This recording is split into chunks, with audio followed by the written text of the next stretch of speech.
الحمد لله نحمده ونستعينه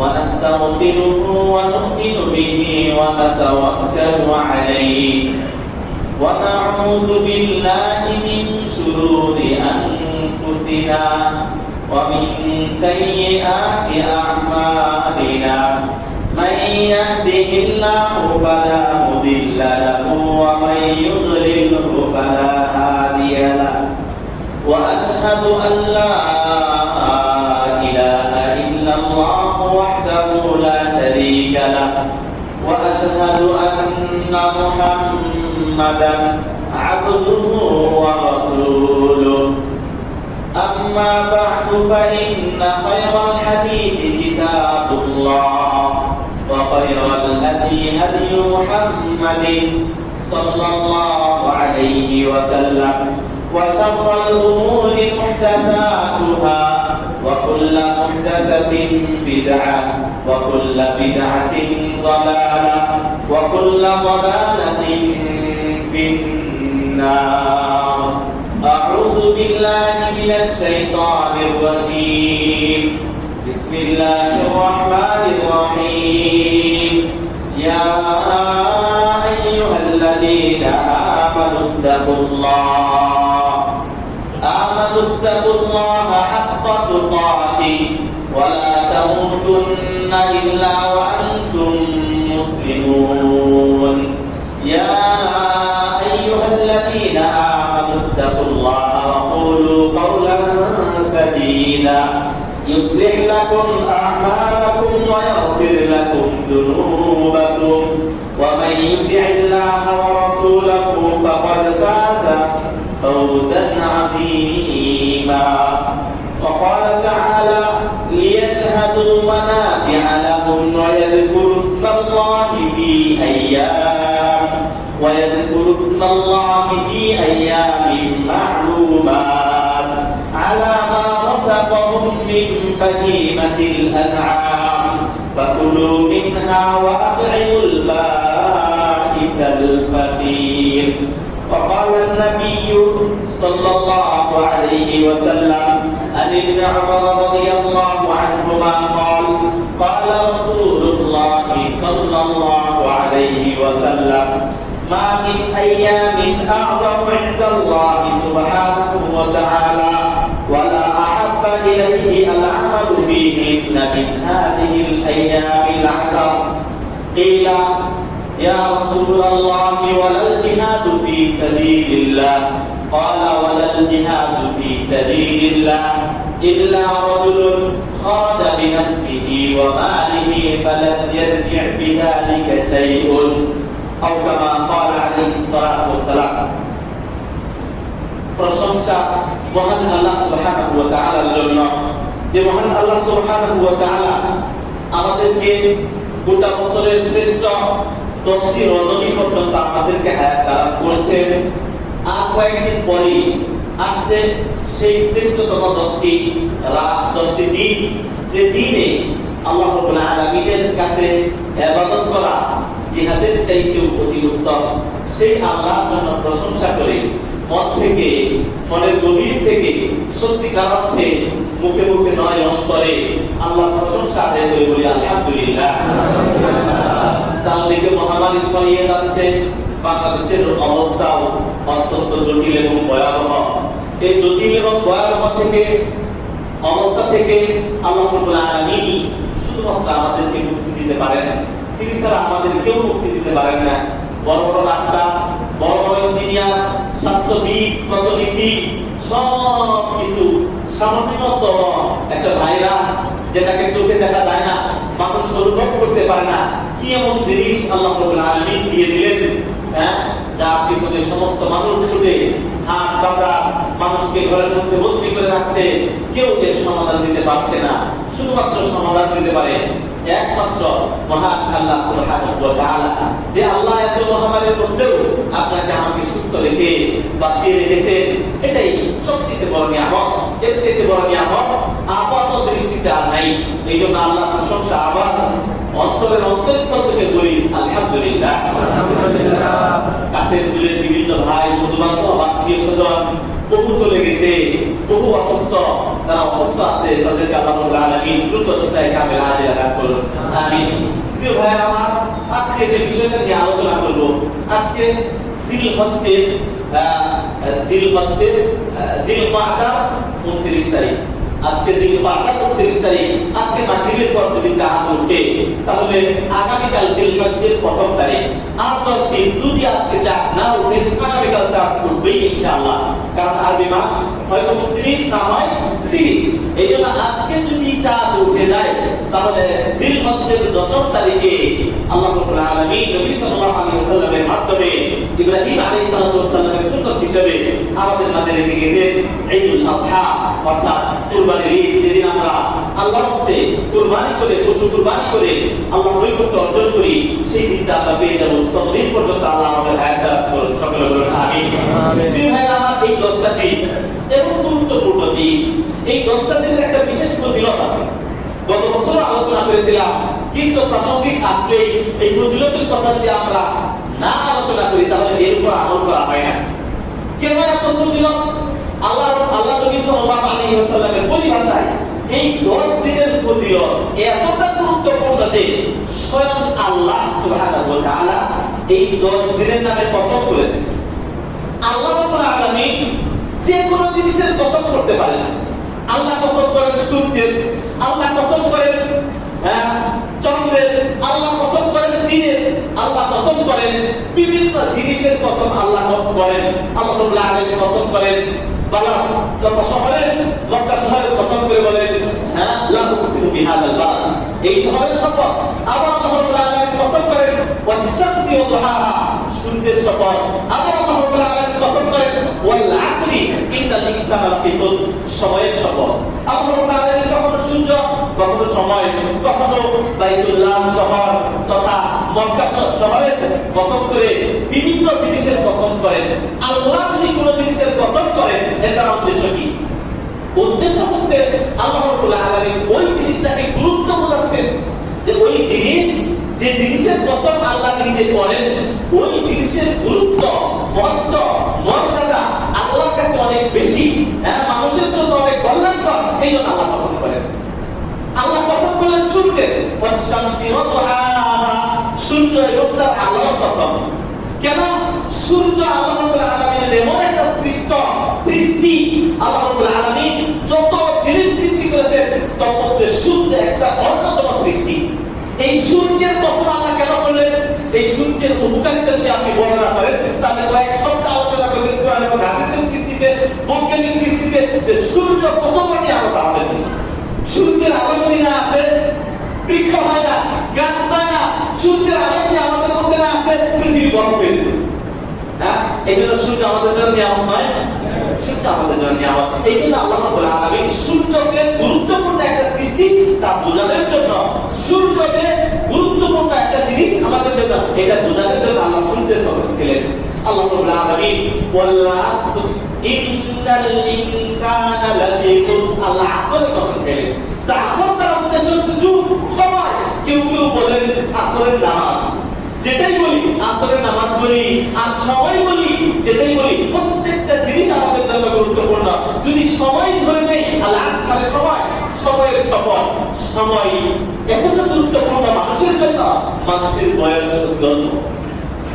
বিশেষ করে আমরা উম্মতে মুহাম্মাদের বয়স এত অল্প যে অন্য উম্মত এই বয়স পাইলে মুসা আলাইহিস সালামের উম্মত, নূহ আলাইহিস সালামের উম্মত 900 বছর হায়াত পেয়ে। 900 বছরের তুলনায় আমার আপনার হায়াত কত অল্প। এই জন্য আল্লাহ রাব্বুল আলামিন সময়ের গুরুত্ব বোঝানোর জন্য, সময় যেন অবহেলায় না কাটাই এটা বোঝানোর জন্য, সময় টাইম এতটা গুরুত্বপূর্ণ জিনিস আমাদের জন্য যে প্রত্যেক সেকেন্ডে এত মূল্য যে আজকে অক্সিজেন কিনে হাসপাতালে করোনা আক্রান্ত হয়ে যে অক্সিজেন দিচ্ছে তাকে জিজ্ঞেস করেন একটা সিলিন্ডার অক্সিজেনের কত দাম। আল্লাহর উন্মুক্ত অক্সিজেন সারা জীবন কত বুক করছে, কত বুক করতেছেন। এই অক্সিজেনের মূল্য যদি আল্লাহ জিজ্ঞেস করে দিতে পারবেন? আজকে তাকে জিজ্ঞেস করেন যে যার করোনা আক্রান্ত হয়ে শ্বাস নিঃশ্বাস বন্ধ হয়ে যাচ্ছে, আল্লাহ অক্সিজেন দিতে পারছে না, তার এই জন্য অক্সিজেন কতটা মূল্যবান সম্পদ। প্রিয় ভাইরা আমার, এই জন্য প্রত্যেকটা মুহূর্ত, প্রত্যেকটা সময় আমি আদমের জন্য অত্যন্ত গুরুত্বপূর্ণ। এই জন্য আল্লাহ সময়ের সম্পর্কে এরপরে আল্লাহ আলামিন, তাহলে আল্লাহ যদি কোনো জিনিসের কসম করে এটার মানে সেই জিনিসের অনেক ভ্যালু আছে, এটা অনেক গুরুত্বপূর্ণ, এটা ইম্পর্টেন্স আছে, গুরুত্ব আছে। এই জন্য আল্লাহ রাব্বুল আলামিন এমন 10 দিন কোরআনে উল্লেখ করলেন যে 10 দিনের শপথ আল্লাহ নিজে খেয়েছেন। আল্লাহ বলেন, আউযু বিল্লাহি মিনাশ শাইতানির রাজীম, বিসমিল্লাহির রহমানির রহিম, ওয়াল ফাজর ওয়া লায়ালিন আশর ওয়াশ-শাফঈ ওয়াল ওয়াতর ওয়াল লাইলি ইযা ইয়াসর হাল ফী যালিকা কাসামুল লিযী হিজর আলাম তারা কাইফা ফাআলা রাব্বুকা বি'আদ। আল্লাহ সূরা ফাতরের শুরুতে 5টা জিনিসের কথা বলেন। তখন এক নাম্বার ওয়াল ফাজর, ফজরের শপথ। ফজরের গুরুত্ব বোঝার জন্য আল্লাহ ফজরের শপথ খেলেন। বলে এক কাজ, দ্বিতীয় নাম্বার কসম তিনি খাইলেন, সেটা হচ্ছে লায়ালিন আশর, 10 রজনীর শপথ। লায়ালিন আশর, 10 রাতের শপথ। আল্লাহ রাব্বুল আলামিন 10 রাতের শপথ কেন খাইলেন? কারণ এই 10টা রাত আল্লাহর কাছে খুবই গুরুত্বপূর্ণ। এটা বোঝানোর জন্য আল্লাহ কসম খেলেন। এই জন্য লায়ালিন আশর, 10 দিন 10 রাত, এই লায়ালিন আশরের উদ্দেশ্য কি? আব্দুল্লাহ ইবনে আব্বাস রাদিয়াল্লাহু তাআলা শ্রেষ্ঠ মুফাসসির, তিনি যে তাফসীর বলেছেন না সরাসরি নবী সাল্লাল্লাহু আলাইহি ওয়াসাল্লামকে তাফসীর, তিনি বলতেছেন লায়ালিন আশরের উদ্দেশ্য হচ্ছে দিলহজ তথা আজকে যদি চাঁদ ওঠে, এই চাঁদ ওঠার পর থেকে নিয়ে কুরবানির দিন পর্যন্ত এই 10টা দিনের শপথ আল্লাহ নিজে করেছেন। কেন করেছেন? এই 10 দিনের গুরুত্ব আল্লাহর কাছে অত্যাধিক, অনেক বেশি। প্রিয় ভাইরা আমার, কিভাবে বেশি? আল্লাহ নবী সাল্লাল্লাহু আলাইহি ওয়াসাল্লাম একটি হাদিস ইবনে ওমর থেকে বর্ণিত আছে এবং আব্দুল্লাহ ইবনে আব্বাস থেকে বর্ণিত আছে, এক মহান হাদিস। আমরা অনেক আমলি, অনেক গুরুত্ব আছে। হজ যদি কোনো ব্যক্তি করে, তার জীবনের সমস্ত গুনাহগুলো আল্লাহ ক্ষমা করে দেন, সুবহানাল্লাহ। এই জন্য বলছেন, মান হাজ্জা ফালাম ইয়ারফুদ ওয়া লাম ইয়াফসুক রাজা'a কায়াউমিন ওয়ালাদাতুহু। পিছনে যারা দাঁড়িয়ে আছেন বসে যান, না হলে তিনতলায় দাঁড়িয়ে আপনি তিনতলায় যেতে পারেন আপনারা। তো আল্লাহ নবী সাল্লাল্লাহু আলাইহি ওয়াসাল্লাম বলছেন, কোন ব্যক্তি যদি হজ করলো কিন্তু হজে যে অশালীন কোনো কাজ করলো না, তার হজ যদি কবুল হয়, রাজা'a কায়াউমিন ওয়ালাদাতুহু, সে যেন তার মা যেদিন পৃথিবীতে জন্ম দিল, যেদিন সে নিষ্পাপ ছিল, সত্য ভূমিষ্ঠ সন্তানের যেমন কোনো গুনাহ থাকে না, কোন ব্যক্তি যদি হজ করে আসে আর তার হজটা যদি আল্লাহ কবুল করেন, তার জীবনের গুনাহ এমন ভাবে ক্ষমা করে দেন যেন সে ওই দিন তার মায়ের পেট থেকে নতুন ভূমিষ্ঠ হলো, তার মায়ের পেট থেকে, অর্থাৎ তার গুনাহ নাই। প্রিয় ভাইরা আমার, হজ এত গুরুত্বপূর্ণ, এত গুরুত্বপূর্ণ যে এই হজ হলে জীবনের সমস্ত গুনাহগুলো আল্লাহ ক্ষমা করে দিয়েছেন। ঠিক অনুরূপভাবে এই 10 দিনের ইবাদত এতটা গুরুত্বপূর্ণ, একটা জিহাদের একটা ফজিলত আছে। আল্লাহ নবী সাল্লাল্লাহু আলাইহি ওয়াসাল্লাম বলেন যে জিহাদ আমার উম্মতের মধ্যে যারা মুজাহিদ হয়ে আল্লাহর রাস্তায় জিহাদ করে মৃত্যুবরণ করবে কিয়ামতের দিন, সে যাবে মুক্তাল, আমি যেন এ আল্লাহ আমাকে দুনিয়াতে আবার প্রেরণ করো, আমি আবার আল্লাহর রাস্তায় জিহাদ করব, আমি আবার শহীদ হব, আবার আল্লাহ আমাকে পৃথিবীতে প্রেরণ করবে, আবার আমার আত্মাটা তোমার রাস্তায়, তোমার কালিমা লা ইলাহা ইল্লাল্লাহকে উদ্যোগ করার জন্য, এই কালিমা লা ইলাহা ইল্লাল্লাহকে বিজয় করার জন্য, এই ইসলামের রীতি নীতিকে ইসলাম প্রতিষ্ঠা করার জন্য আমি আমার জান ও মাল দিয়ে আমি কুরবানি করব, আমি জান ও মাল দিয়ে আমি তোমার রাস্তায় জিহাদ করব। আল্লাহ রাব্বুল আলামিন এইটা আমরা করবে। শুধুমাত্র এই মুজাহিদ তার মর্যাদা পাওয়ার কারণে সে বুঝবে, আমি যদি কয়েকবার শহীদ হইতাম তাহলে আমার মর্যাদা কত বেশি হইত। আল্লাহ নবী সাল্লাল্লাহু আলাইহি ওয়াসাল্লামের পরিভাষায় এই মুজাহিদের চাইতেও অতি উত্তম হচ্ছে এই 10 দিনের ইবাদত। সুবহানাল্লাহ। সেই 10 দিন এই মাত্র সামনে, আজকে যদি চাঁদ ওঠে, আজকে থেকেই আল্লাহ নবী সাল্লাল্লাহু আলাইহি ওয়াসাল্লাম বলেন, মা মিন আইয়ামিন আল আমালুস সালিহু ফীহিন্না আহাব্বু ইলাল্লাহ। পৃথিবীর অন্য, পৃথিবীতে গোটা বছরের অন্য যেদিনে আপনি ইবাদত করেন না কেন, সমস্ত ওই দিনের ইবাদতের চাইতে আল্লাহর নিকট অতি উত্তম ইবাদত হচ্ছে এই 10 দিন, দিলহজ্জের 10 দিন ইবাদত করা। সুবহানাল্লাহ। সাহাবীরা জিজ্ঞেস করলেন, ইয়া রাসূলুল্লাহ, ওয়ালা জিহাদু ফি সাবিলিল্লাহ, কেউ যদি এই দিলহজ্জের 10 দিন ইবাদত করে, আর কোন ব্যক্তি যদি দিলহজ্জের বাইরে, তবে রমজান মাসে জিহাদ করছে, জিহাদ করে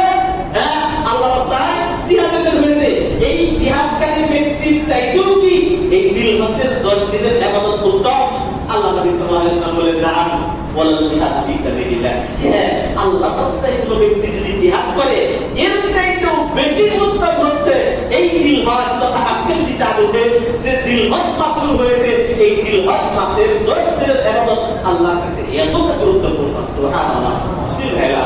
তারপর কি প্রস্তুতি নিয়েছেন?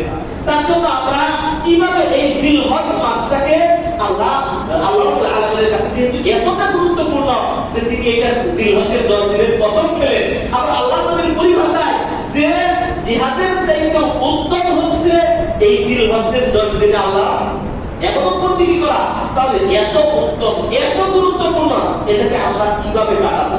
প্রিয় ভাইরা আমার, ইল্লা আমাদের তবে ওই মুজাহিদের চাইতে উত্তম নয় খরজা বিনাফসিহি ওয়া মালি, যে নিজের নাফস নিজের আত্মা অর্থাৎ নিজের শরীরে জিহাদে বের হয়ে গেছে, হ্যাঁ, ওয়া মালি নিজের সম্পদ নিজের ঘোড়া নিজের তরবারি নিজের দান নিয়ে বের হয়ে গেছে, বাবা দিয়ে জিহাদিকা বিষয়, কিন্তু সে আল্লাহর রাস্তায় জিহাদে আর ফিরত আসে নাই, মানে সে শহীদ হয়ে গেছে, এই ব্যক্তির চাইতে উত্তম নয়। বাকি কোনো ব্যক্তি যদি জিহাদ করে আমার গাজী হয়ে ফিরত আসে, তাহলে এই ব্যক্তির চাইতেও উত্তম হচ্ছে এই 10 দিনের ইবাদত করা। সুবহানাল্লাহ। প্রিয় ভাইরা আমার, এই সূরা ফাতিরের আয়াত এবং এই তাবরানী মুআজ্জামুল কবির এবং মুসলিমের এই হাদিস থেকে আমি বোঝাতে চাইলাম আপনাদেরকে যে আমাদের মাঝে এমন 10টা দিন আসতেছে যে 10টা দিন ইবাদত করা জিহাদের চাইতেও অতি উত্তম। এই 10টা দিন ইবাদত করা জন্য আল্লাহ রাব্বুল আলামিন নিজে এই 10 দিনের মর্যাদা আপনাকে বোঝানোর জন্য আল্লাহ রাব্বুল আলামিন কোরআন কারীমে সূরা ফাতিরে কসম খেয়েছেন। প্রিয় ভাইরা আমার, শুধু তাই না, আল্লাহ রাব্বুল আলামিন কোরআন কারীমে সূরা হাজ্জের 27 নম্বর আয়াতে বলেন ওয়া ইয়াযকুরুল্লাহা ফি আইয়ামিন মা'লুমাত, যে তারা যেন আল্লাহ নির্দিষ্ট কত দিনে আল্লাহর নাম স্মরণ করে। নির্দিষ্ট কত দিন, নির্দিষ্ট কত দিন দ্বারা উদ্দেশ্য কি? আব্দুল্লাহ ইবনে আব্বাস রাদিয়াল্লাহু তাআলা তিনি বলতেছেন আইয়ামুল আসরা, হ্যাঁ, যিলহিজ্জা জিলহজ্জের প্রথম 10 দিন, এটাই হচ্ছে নির্দিষ্ট কত দিন যে দিনগুলোতে আল্লাহ রাব্বুল আলামিন তার বান্দাদেরকে বেশি বেশি আল্লাহর নাম স্মরণ করার জন্য বলছে, যে যাতে করে তারা নির্দিষ্ট কত দিন তথা জিলহজ্জের প্রথম 10 দিন যাতে করে তারা বেশি বেশি আল্লাহর জিকির করে। প্রিয় ভাইরা আমার, তাহলে সূরা হাজ্জের এই আয়াত, সূরা ফাতির এবং মুসলিম তাবরানী বাইহাকি এই হাদিস থেকে বুঝতে পারলাম এই 10 দিনের গুরুত্ব আমাদের জীবনে অত্যাধিক অনেক বেশি। এই 10 দিন আমরা কি করতে পারি? একটা প্রশ্ন আসতে পারে যে এই 10 দিনের ইবাদত এত গুরুত্বপূর্ণ কেন? কি কারণে আল্লাহ 10 দিনের কসম খাইলেন? কি কারণে জিহাদের চাইতে অতি উত্তম ইবাদত এই 10 দিনে? ইবনে হাজার আল-আসকালানি রাহিমাহুল্লাহ বুখারীর ব্যাখ্যা গ্রন্থ ফাতহুল বারী তিনি সেখানে উল্লেখ করেছেন। কি কারণে তিনি বলতেছেন যে লিনাকালি ইজতিমাই উম্মাহাতিল ইবাদাতি, কেননা মানুষের জীবনে মৌলিক যত ইবাদত করে সমস্ত মৌলিক ইবাদত এই 10 দিনের মধ্যে পাওয়া যায়। মানুষের মৌলিক ইবাদতের মধ্যে সালাত, এই 10 দিনের মধ্যে সালাত আছে, ঈদের নামাজ, এই 10 দিনের মধ্যে সালাত আছে। মানুষের মৌলিক ফরজ ইবাদতের মধ্যে হচ্ছে সিয়াম, এই 10 দিনের একটা রোজা আছে। এই 10 দিন যে আমাদের ফজিলত, এই 10 দিন আমরা কিভাবে কাটাবো তার আলোচনা করার আগে এই 10 দিন গুরুত্বপূর্ণ। এই 10 দিনে একটা সিয়াম আছে, একটা দিন রোজা রাখলে আগে এবং পরে 2 বছরের গুনাহ মাফ। সুবহানাল্লাহ। 2 বছরের গুনাহ মাফ, হ্যাঁ, 2 বছরের গুনাহ ক্ষমা, আগেরও 1 বছর পরের 1 বছর আগামী। আল্লাহ নবী সাল্লাল্লাহু আলাইহি ওয়াসাল্লামের হাদিস, আল্লাহ নবী সাল্লাল্লাহু আলাইহি ওয়াসাল্লাম বলেন যে আহকাম ওয়া সিয়ামু ইয়াউমি আরাফা, আরাফার একদিনের রোজা আহতাসিবু আলাল্লাহি আন ইউকাফিরা আস-সানা আল্লাতী ক্বাবলা ওয়াস-সানা আল্লাতী বা'দা, পূর্বের এবং পরের 1 বছরের গুনাহ আল্লাহ ক্ষমা করে দিবেন, এই আশা আমি আল্লাহর কাছে করি। ইয়াউম আরাফা তথা আরাফা দিবসের একটা দিন সিয়াম। সুবহানাল্লাহ। প্রিয় ভাইরা আমার, এই জন্য মৌলিক ইবাদত মানুষের কুরবানি করা, এই 10 দিনের মধ্যে কুরবানি পাওয়া যায়, 10 দিনের মধ্যে সালাত পাওয়া যায়, 10 দিনের মধ্যে সিয়াম পাওয়া যায়। এই জন্য মৌলিক যে ইবাদতগুলো আছে উম্মাহাতুল ইবাদত, মৌলিক ইবাদতের প্রত্যেকটি এই দিনে পাওয়া যায়। মানুষের জীবনে হক একটা গুরুত্বপূর্ণ ফরজ, এটা এই 10 দিনে, এই 10 দিনের বাইরে নয়। সুতরাং হজ, রোজা এই মৌলিক ইবাদতের সমষ্টি যেহেতু এই 10 দিনে, এই জন্য এই 10 দিনের ইবাদত এতটা গুরুত্বপূর্ণ। প্রিয় ভাইরা আমার, ইবনে রজব হাম্বলী রাহিমাহুল্লাহ তিনি একটা ব্যাখ্যায় বলতেছেন যে এই 10 দিনে কেন মানুষ রোজা রাখবে, বেশি ইবাদত করবে, করবে, এত আল্লাহর কাছে এতটা প্রিয় কেন? কারণ মানুষের সারা জীবনে কয়বার করা একবার করা। মানুষ হজে যায় জীবনে একবার, সুযোগ পায়, একটু কথা না বললেই নয়। হজ অনেক উত্তর খরচ করে, হজের উপর ধারাবাহিক আলোচনা করা উচিত। বহু মানুষের উপর হজ খরচ, হজ করেন না, এরপর বুড়ো হয়ে মারা যায়, সন্তানরা কি আপনার হজ করে দিবে? হ্যাঁ, বাংলাদেশে এমন সন্তান খুব কমই আছে, যাকে আল্লাহ দয়া করেছেন সেই ব্যতীত। কিছু মানুষ আছে হজ করতে পারে নাই, বদলি হজে করতে হবে। মারা গেছেন অক্ষম, হ্যাঁ মারা গেছেন, আপনার সম্পদ থেকে হজ খরচ ছিল, হজ আগে করতে হবে, বদল হজের সিস্টেম চালু আছে। আল্লাহ নবী সাল্লাল্লাহু আলাইহি ওয়াসাল্লাম এটা করে গেছেন, হজ করতেই হবে, জীবিত থাকা হোক, মরে যেও, মরে গেলেও ওই জাতির উপর খরচ হচ্ছে হজ করে দেওয়া। কিন্তু হজের গুরুত্ব আপনার কাছে কিছুই নাই, মনে করেন সম্পত্তি বিক্রি করে হজে যাবো, পুরো পাবেন কম হবে। আল্লাহ রাব্বুল আলামিন সম্পদ কে দিয়েছেন? আল্লাহ সুবহানাহু ওয়া তাআলা হজ আপনি করেছেন, কিন্তু দেখেন আল্লাহর পক্ষ থেকে এমন অনেক আযাব আছে, এখন চাইলে হজ করতে পারবেন। এই বছর সৌদি আরবের অভ্যন্তরীণ যারা আছে শুধু তারাই হজ করতে পারবে, বাইরে কেউ পারবে না। কঠোরতা করে দিলে আপনি তো এতদিন বোঝা পাইছেন, তাও আপনার মন ঘুরে নেই, হজ করবো, সম্পদ চলে যাবে বলি, হ্যাঁ, কিন্তু আল্লাহ যে সমস্ত গুনাহ ক্ষমা করে দিবেন, এজন্য আল্লাহ ডাকেন, বাইতুল্লাহ দেখবেন, আল্লাহ পয়সা দিয়েছে, এত কি পর আপনি আল্লাহ ডাকে, আল্লাহর কথা আপনি হাজিরা দেন না, আল্লাহর বাইতুল্লাহ সতর্কে একবার দেখবেন, এই সাহস আপনার হয় না। হ্যাঁ, বরং আপনি মালকে এত বেশি ভালোবাসেন, সম্পদ বিক্রি করবেন না, সম্পদ আপনাকে কি আমাকে আযাব দিবে? প্রিয় ভাইরা, আর বলছি যে এই 10 দিনে যেহেতু মানুষ জীবনে একবার হজ করে ফরজ, ইবনে রাজব হাম্বুল রাহিমাহুল্লাহ তার একটা গ্রন্থ কিল্লা তাইবের মধ্যে বলছে, যাতে করে মানুষ উপলব্ধি করতে পারে যে আমার ভাইরা যাদের উপর হজ ফরজ হয়েছে তারা আজকে হজ করতেছে, তারা আজকে আরাফার ময়দানে আছে, সেই অনুভূতিটা যেন সমস্ত মুসলমানদের জাগ্রত হয়। এই জন্য আরাফার দিনে কি রাখতে হয়? সিয়াম রাখতে হয়। সব মানুষ বুঝবে আজকে আরাফারে ভাষণ হবে, সমস্ত উম্মতে মুহাম্মাদি, হ্যাঁ, কেউ কালো, কেউ ধলা, হ্যাঁ, কেউ আপনার ব্রাউন কালার, কেউ উঁচু, কেউ লম্বা, কেউ খাটো, কত রকমের কত ধরনের মানুষ। এটা একটা আশ্চর্য লীলা, এটা একটা আশ্চর্য খেলা। যারা হজ করেন তারা বুঝবেন না, এমন লম্বা চূড়া, এমন আফ্রিকান মানুষ মহিলা আছে যে আপনি বাঙালি পুরুষ জাতি ওই মহিলাদের খেলা খেলে আপনার ওই তফের আশপাশে থাকতে পারবেন না। হ্যাঁ, তারা দেখবেন ঠিকই তফ করতেছে, তারা মিনা মুজদালিফা আরাফা দৌড়ে গেছে, হ্যাঁ, তাদের কাছে আপনি পারবেন না, কারণ আপনি যান হজে। বহু হাজি দেখছি হজ করতে যায়, মিনায় ডিউটি করছি, দেখি হাজি সাহেব চাচা আজকে সরকারের কথাবার্তা হবে না, স্কুলে বাবা হাইডা আছে, রাগ করতে পারে না, যেতে পারে না, হজ করতে গেছে, সারা জীবন বৃদ্ধ হয়ে ইন্দোনেশিয়ার দিকে তাকান, অন্যান্য আরব কান্ট্রিগুলোর দিকে তাকান, তারা বৃদ্ধ হয়ে বলা করে না। যখন যৌবন আল্লাহ রাব্বুল আলামিন কোন ইবাদত পছন্দ করে বেশি? যৌবনের ইবাদত। যুবক পয়সা আছে ইবাদত করে, আর কত জমাবে, আর কত জমাবে? আজকে মৃত্যু কি শুধু বৃদ্ধদের পাচ্ছে? এতদিন একটা খেয়াল ছিল, ভাইরাস টাইরাস নাই, বয়স যুবক, এখন প্রতিরোধ ক্ষমতা আছে, বাঁচবা দেখি না, গ্যারান্টি নাই। হ্যাঁ, আমাদের চোখের সম্পর্কে বহু যুবক চলে যাচ্ছে, আশার সিরিয়াল আছে, যাওয়ার কোনো সিরিয়াল নাই। প্রিয় ভাইরা, বলছিলাম যে ইবনে রাজব হাম্বুল রাহিমাহুল্লাহ তিনি বলছেন যে এই মানুষ যে হজ করে, এই হজের অনুভূতিটা যেন তাদের জাগ্রত হয়, যাতে করে বুঝতে পারে একটা গুরুত্বপূর্ণ মাস আমাদের মাঝে আসতেছে। এই জন্য এই 10 দিনের বিশেষ ইবাদত আল্লাহ রাব্বুল আলামিন করতে বলেন। শেখুল ইসলাম ইবনে তাইমিয়া রাহিমাহুল্লাহকে জিজ্ঞেস করা হলো যে জিলহজ্জের 10 দিনের ইবাদত কি আল্লাহর কাছে বেশি প্রিয় নাকি রমজানের শেষ 10 দিন? হ্যাঁ, এই প্রশ্নটা করা হলো। তিনি বলতেছেন যে তাজাবা আইয়ামু আশরাতিল হিজ্জা আফদালু মিন আইয়ামিল আশরা মিন রমাদান। তিনি বলছেন যে জিলহজ্জের 10 দিন, একটা দিন একটা রাত, জিলহজ্জের 10 দিনের ইবাদত আল্লাহর কাছে অধিক প্রিয় রমজানের শেষ 10 দিনের চাইতেও। রমজানের ইবাদত কি হয়? তিনি বলতেছেন ওয়াল লায়ালিয়াল আশরাল আওয়াখির মিন রমাদান। আর রমজানের শেষ 10 রাতের ইবাদত আল্লাহর কাছে অধিক প্রিয় জিলহজ মাসের 10 দিনের চাইতে। তার মানে দিনের ইবাদত গত দ্বিতীয় পৃথিবীর মধ্যে এই গোটা বছরে সর্বশ্রেষ্ঠ দিন হচ্ছে জিলহজ্জের 10 দিন দিনের ইবাদত। আর রাতের ইবাদতের দিনকে লক্ষ্য করে রমজানের শেষ 10 দিন হচ্ছে আল্লাহর কাছে সবচেয়ে প্রিয়, কারণ ফিহা লাইলাতুল কদরি খায়রুম মিন আলফি শাহর। এটা দিনে বলা হয় নাই, বলছে এমন একটি রজনী আছে যে রজনীতে একটা রাত ইবাদত করলে 1000 আগের চাইতে অধিক উত্তম। সুবহানাল্লাহ। আল্লাহ নবী সাল্লাল্লাহু আলাইহি ওয়াসাল্লাম আবু হুরায়রা থেকে হাদিস কি বলতেছেন যে আহমাদু উম্মতি মা বাইনা 60 ইলা 70 ওয়া আকাল্লুহুম মান ইয়াকুন যালিকা। হাদিসটা খুবই গুরুত্বপূর্ণ।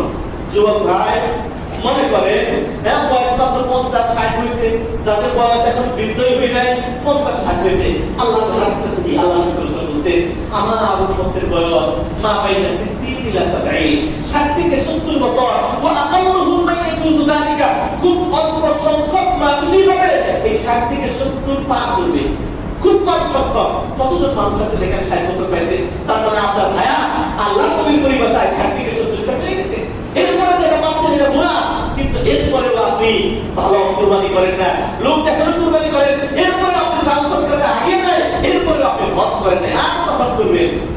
প্রিয় ভাইরা আমরা কি ইবাদত করতে পারি? এতক্ষণ আমরা বুঝতে পারলাম যে এই 10 দিনের খুবই গুরুত্বপূর্ণ মুসলমানদের জন্য, কিন্তু আমরা কি ইবাদত কি বন্দেগী করতে পারি? এক্ষেত্রে আল্লাহ নবী সাল্লাল্লাহু আলাইহি ওয়াসাল্লাম কয়েকটা ইবাদতের কথা খুব বেশি বেশি বলছেন। তোমরা দেখতে পাচ্ছ তাকদিরু ফিহিন্না আত-তাহলিল ওয়া তাকবীর ওয়া তাহমিদ। এই 10 দিন বেশি বেশি আত-তাহলিল লা ইলাহা ইল্লাল্লাহ ওয়া তাকবীর আল্লাহু আকবার আল্লাহু আকবার লা ইলাহা ইল্লাল্লাহ আল্লাহু আকবার আল্লাহু আকবার ওয়া লিল্লাহিল হামদ আল্লাহু আকবার কাবীরা আলহামদুলিল্লাহি কাসীরা ওয়া সুবহানাল্লাহি বুকরাতাও ওয়া আসীলা। এই সুবহানাল্লাহ আলহামদুলিল্লাহ লা ইলাহা ইল্লাল্লাহ এই জিকিরগুলো করা। জিকির দুই প্রকার। জিকির কয় প্রকার? দুই প্রকার। একটা হচ্ছে জিকির বলেন তাকবীর বলেন দুই প্রকার, আত-তাকবীর আল-মুতলাক আর একটা হচ্ছে আত-তাকবীর আল-মুকাইয়াদ, নির্দিষ্ট তাকবীর। আর একটা হচ্ছে আমভাবে তাকবীর।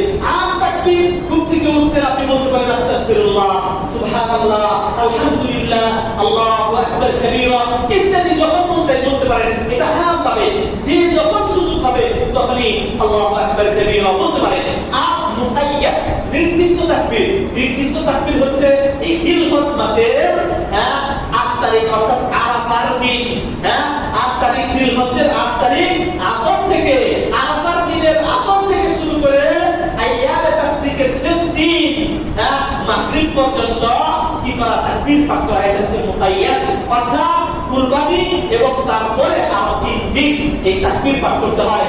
বিশেষ করে সালাতে তালিমগণ নামাজের পরে তাকবীর করতেন। আল্লাহু আকবার আল্লাহু আকবার লা ইলাহা ইল্লাল্লাহ আল্লাহু আকবার আল্লাহু আকবার ওয়া লিল্লাহিল হামদ। প্রিয় ভাইরা আমার, তাহলে এই 10 দিনে আমাদের সবচেয়ে বেশি করা উচিত তাসবিহ, তাহমিদ, তাহলিল, জিকির আজকার ইত্যাদি দিনের বেলায় বেশি বেশি করা উচিত। প্রিয় ভাইরা আমার, এই 10 দিনে সর্বশেষ আরেকটি হাদিস নিয়ে আজকে খুতবার ইনশাআল্লাহ থেকে যাব। আরেকটা করণীয় হচ্ছে, সেটা হচ্ছে আমরা অনেকেই আমলটা করি না। অনেকেই নিয়ত করেছেন কুরবানি দিবেন, যারা নিয়ত করেছেন এত লক্ষ টাকার কুরবানি নিয়তের কারণে মসজিদ হয়ে যায়। এত লক্ষ 1 লক্ষ 1.5 লক্ষ 2 লক্ষ টাকার কুরবানি আপনি দেন, কিন্তু জানেন সামান্য একটা কাজ, সেই কাজটা অন্তরের সাথে সম্পর্কশীল। এই কাজটা যদি সুদ দিয়ে দেন, এত অল্প টাকা দিয়ে কুরবানি দিলেও আল্লাহর কাছে এটা গ্রহণযোগ্য হবে। কিন্তু এই কাজটা নিয়তটা যদি পরিশুদ্ধ না করেন, অর্থাৎ শুধুমাত্র আল্লাহর তাবন্দি, আল্লাহকে খুশি করার জন্য যদি আপনার কুরবানিটা না হয়, প্রিয় ভাইরা আমার, আপনি যত দামি কুরবানি দেন না কেন, এটা আল্লাহর কাছে পৌঁছায় না, এটা আল্লাহর কাছে যাবে না। এজন্য আল্লাহ কোরআনে বলেন লা ইয়ানাল্লাহ লুহুমহা ওয়ালা দিমাউহা ওয়ালাকিন ইয়ানালুহুত তাকওয়া মিনকুম। আল্লাহর কাছে কুরবানির গোশত, রক্ত আল্লাহর কাছে পৌঁছায় না, পৌঁছায় আপনার তাকওয়া, পৌঁছায় আপনার অন্তরের আল্লাহ ভীতি। এইজন্য ইব্রাহিম আলাইহিস সালাম যখন ইসমাঈল আলাইহিস সালামকে কুরবানি করলেন, কি বলেন? আল্লাহ রাব্বুল আলামিন তাকে পরীক্ষা করলেন এবং বললেন তুমি পাস করেছো, কুরবানি আর করতে হবে না। আল্লাহর পক্ষ থেকে এক কাজ চলে আসলো, সেটাকে কুরবানি করা হলো। প্রিয় ভাইরা আমার, গত সপ্তাহে আমরা যে আলোচনা করেছিলাম কুরবানির আদি ইতিহাস, তখন থেকে কুরবানি আসলো, এখান থেকে অনেকে ভুল বুঝতে পারেন যে ইমাম সাহেব ব্যতিক্রম বললেন। এতদিন যাচ্ছি ইব্রাহিম আলাইহিস সালাম থেকে কুরবানি আসছে, আপনি আবার আদম আলাইহিস সালামের কাহিনী শুনলেন, তাদের 2 সন্তান কাবিলের মধ্যে ঝগড়া হলো, তারা কুরবানি করলো, সে থেকে কুরবানি। ওটা হচ্ছে কুরবানির সৃষ্টি সূচনা লগ্ন থেকে কুরবানি। আর ইব্রাহিম আলাইহিস সালাম যেটা করেছিলেন, এটা ইব্রাহিম। এখানে কুরবানির আদি ইতিহাস দুইটা। এটা হচ্ছে আদম আলাইহিস সালাম সন্তানদের মধ্যে যে মারামারি কাটাকাটি হলো, এরপরে কুরবানি হলো, একটা কবুল হলো, যেটা গত সপ্তাহে আলোচনা করেছিলাম। এরপরে দ্বিতীয় ইতিহাস হচ্ছে ইব্রাহিম আলাইহিস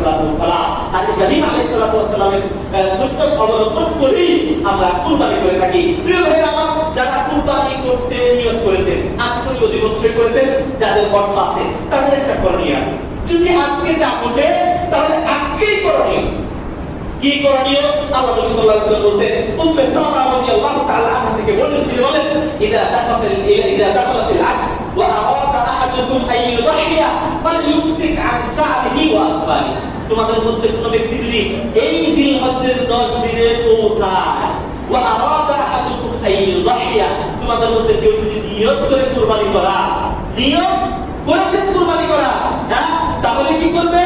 ফালইউমসিক আন শা'রিহি ওয়া আতফারিহি, সে যেন তার চুল এবং নখ কাটা থেকে বিরত থাকে। তাহলে যে কুরবানির নিয়ত করেছে, যে ব্যক্তি কুরবানির নিয়ত করেছে, সে অবশ্যই আজকে চুল, নখ, আরো আনুষঙ্গিক যা কিছু আছে সবকিছু আজকেই কেটে ফেলতে হবে, কেটে ফেলতে হবে। এরপরে আপনি কুরবানির নিয়ত করে থাকলে আর নখ, চুল ইত্যাদি আনুষঙ্গিক যারা কিছু আছে কিছুই কাটতে পারবেন না। কখন কাটবেন? কুরবানির দিন কুরবানি করেছে, এটা সুন্নাত। এইজন্য বলা অবস্থা অনেকে মনে করে থাকবেন এই মুসলিমের এই হাদিসে শুধু নখ এবং চুলের কথা আছে, বাকি মানুষের আরো অনেক কিছুই কাটতে হয়, সেগুলোর কথা অন্য রিওয়ায়াতে আহমদ অন্য রিওয়ায়াতে আছে, বলা অবস্থা মিন শা'রিহি ওয়ালা বাশারিহি শাইআন হাত্তা ইউহিয়া, যতক্ষণ কুরবানি না দিবে ততক্ষণ পর্যন্ত শরীরের অন্য লোম যেন না কাটে। অন্য ইমাম আহমদ বিন হাম্বল রাহিমাহুল্লাহ তিনি এই কথা উল্লেখ করেছেন। সুতরাং প্রিয় ভাইরা, এই 10 দিনে আমাদের করণীয় হচ্ছে বেশি তাহমিদ, সুবহানাল্লাহ, আলহামদুলিল্লাহ জিকির আজকার করা। বিশেষ করে 8 তারিখ থেকে শুরু করে 13 তারিখ আসর পর্যন্ত 13 তারিখ আইয়ামুত তাশরিকের শেষ দিন পর্যন্ত প্রত্যেক নামাজের পরে এই তাকবীর পাঠ করা, এবং কি যারা কুরবানি করার নিয়ত করেছেন তাদের আজকেই পরিষ্কার পরিচ্ছন্ন হয়ে যাওয়া, যাতে করে আমাদের এই কুরবানির 10 দিনের মধ্যে, এই জিলহজ্জের 10 দিনের মধ্যে নতুন আর না কাটতে হয়। এটা সুন্নাত। আল্লাহ রাব্বুল আলামিন সব সুন্নাত পালন করার জন্য আমাদের তৌফিক দান করুন। আমিন।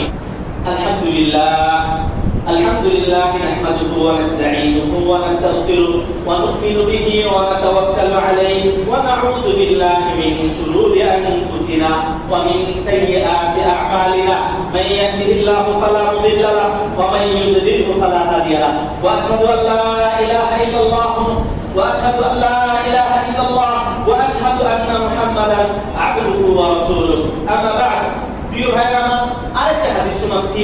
যারা অনেকেই কুরবানি করবেন, কুরবানির নিয়ত করেছেন, তাদের করণীয় নখ চুল কাটবেন না। দ্বিতীয়, কুরবানি কোন ধরনের পশু কুরবানি করা যায় নাই?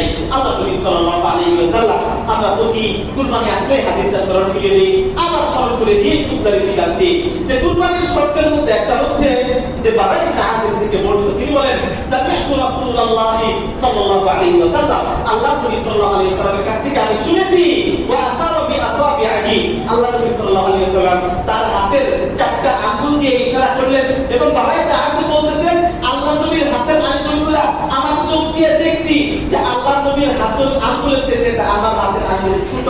আল্লাহ নবী বললেন আরবাউন, বললেন আরবাউন, 4টা জিনিস, 4টা পরি লা তুশকিউ ফিল আওয়াহি, কুরবানিতে জায়েজ নাই। 4 শ্রেণীর প্রাণী কুরবানি করা জায়েজ নাই।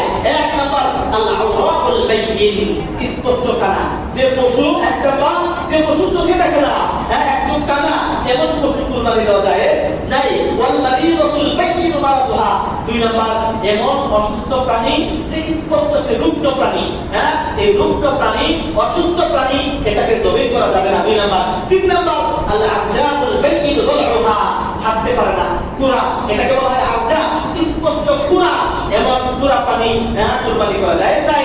4 নাম্বার আল আজফা আল্লাতী লা তুজনি, এমন দুর্বল যে দুর্বলতা কাটবে না, যত বেশি খানা পিনা দেন না কেন দুর্বলতা কাটবে না, পশু দাঁড়াইতেই পারে না, এমন পশু আপনি কুরবানি করতেছেন জোর করে, এটা হবে না। এজন্য আল্লাহ নবী সাল্লাল্লাহু আলাইহি ওয়াসাল্লাম এভাবে বলেছেন যে 4টা জিনিস কুরবানিতে বৈধ নয়। 1 নাম্বার হচ্ছে স্পষ্ট কানা, স্পষ্ট অশুদ্ধ, স্পষ্ট খোরা, এবং এমন দুর্বল যে সে চলাফেরা হাঁটতে করতে পারে না। এক্ষেত্রে আবার কেউ ভুল বুঝবে না। অনেক সময় গত বছর আমি দেখছি লক্ষ্মীপুর এই হাটে যে দূর দূরান্ত উত্তরবঙ্গ থেকে কি নিয়ে আসছে, ট্রাকে করে পশু নিয়ে আসছে। দীর্ঘক্ষণ সে ট্রাকে থাকার কারণে, গরমে এবং দীর্ঘক্ষণ দাঁড়িয়ে থাকার কারণে পশুগুলো ট্রাকের মধ্যে বসে গেছে, আর কোথাতে পারতেছে না, নামাইতেও পারতেছে না। এটা ক্লান্তের দুর্বলতা, এটা কিন্তু অসুস্থের দুর্বলতা নয়। একটা হচ্ছে সত্যিকার অর্থে ঘন্টা বিশ্রাম দেন, দেখবেন সে স্বাভাবিক হবে। একটু খাবার দান, একটু ঘুম দেন, স্বাভাবিক হয়ে যাবে। যেটা মানুষের ক্ষেত্রেও হয়, যে মানুষ মুসাফির হয়ে গেলে অনেক লম্বা সফর করলে ক্লান্তি চলে আসে, তখন একটু বিশ্রাম নিতে হয়। প্রাণীর ক্ষেত্রেও এরকম হয়। আর যারা পশু প্রাণী ক্রয় বিক্রয় করতেছেন, তাদের উচিত একটা পশু কুরবানি করবেন, তাকে রিল্যাক্সে করা। হ্যাঁ, আরো কিছু করণীয় হচ্ছে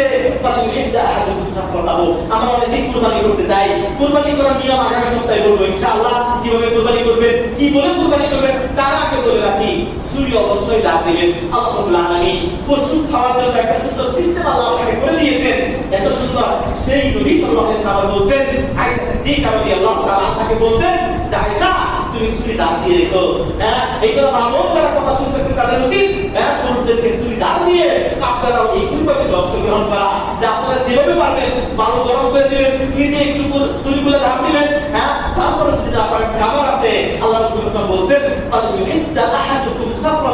কেউ যদি কুরবানি করতে চায়, ছুরিটা যেন দাঁত দিয়ে নেয়, পশুর যেন কষ্ট না হয়। স্বাভাবিক কষ্ট হবেই, কিন্তু ছুরি যদি ভালো করে দাঁত না দেয়, কষ্ট আরো বেশি হবে। আল্লাহ রাব্বুল আলামিন কুরবানি করার মাধ্যমে, এই 10 দিনের শ্রেষ্ঠ আমল করার মাধ্যমে আমাদেরকে এই 10 দিনের মর্যাদা দেওয়া, আমল করার তৌফিক